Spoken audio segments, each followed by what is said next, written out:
আমাদের এই কোম্পানিগুলোতে ভিসা পাবেন যাদের ইন্টারভিউ দিতে অসুবিধা। আসসালামু আলাইকুম ওয়া রাহমাতুল্লাহি ওয়া বারাকাতুহু। আমার হাতে যে 3টি ভিসা কপি দেখতেছেন, এটি সৌদি আরবের মোটামুটি নামকরা কোম্পানি।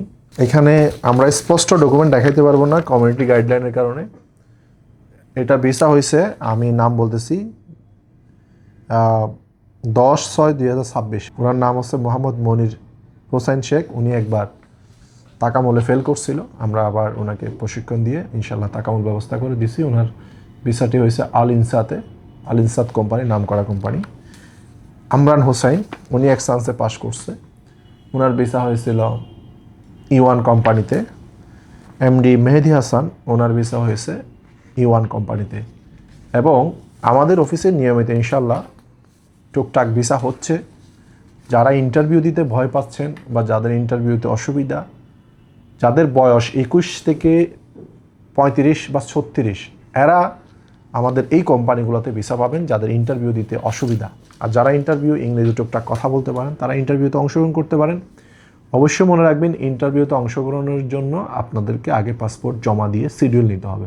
আপনি যেদিন ইন্টারভিউ সেদিন আসবেন বা এর আগের দিন আসবেন সম্ভব না, কারণ ইন্টারভিউ একটা গোছানোর একটা টাইম থাকে, ডেলিগেটের শিডিউলের একটা টাইম থাকে, কয়টা পাসপোর্ট আসছে, কে কোন কাজে, এগুলো সাজানোর একটা বিষয় থাকে, এগুলো ফরম্যাট করার একটা বিষয় থাকে, একটা সুশৃঙ্খলভাবে গোছাইতে হয়। এই জন্য আপনারা অবশ্যই ইন্টারভিউর 1 থেকে 2 দিন আগে বই জমা দেওয়ার জন্য চেষ্টা করবেন। ইনশাআল্লাহ আমাদের প্রত্যেককে এই ইন্টারভিউতে অংশগ্রহণ করার সুযোগ করে দিব।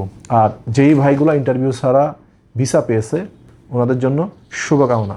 আপনারা ভিসা পাইছেন, আর আপনারা তো অনেকেই মনে করেন যে এগুলো অনেকেই কমেন্ট করেন লোক হাজির করার জন্য। আমরা এই ভিসা, এই ঠিকানা, পাসপোর্ট সব কিছু দিতে পারবো। অনেকেই এগুলোও কমেন্ট করেন, আসলে খুবই বিব্রতকর। মানুষের আস্থার জায়গাটা একদম উঠে গেছে। এদের পাসপোর্ট কপি, ডকুমেন্ট কপি আমাদের সব কিছু অফিসে আছে। ইউটিউবে যদি কমিউনিটি গাইডলাইন না থাকতো তাহলে আমরা ফুল স্ক্যান করে ওনার ঠিকানা, গ্রাম, বাড়ি সব কিছু দিতে পারতাম। ঠিক আছে? তো ওনারা, এবং আপনারা যদি আরও চান যখন মেডিকেল করতে আসে আমরা তখন আপনাদেরকে সাক্ষাৎকার দিতে পারবো। কমেন্টে জানাবেন, অ্যান্ড হচ্ছে ভিসা হলে আমরা আবার তাদের নামগুলো প্রকাশ করতে পারবো। ঠিক আছে? ধন্যবাদ। আসসালামু আলাইকুম ওয়া রাহমাতুল্লাহি ওয়া বারাকাতুহু।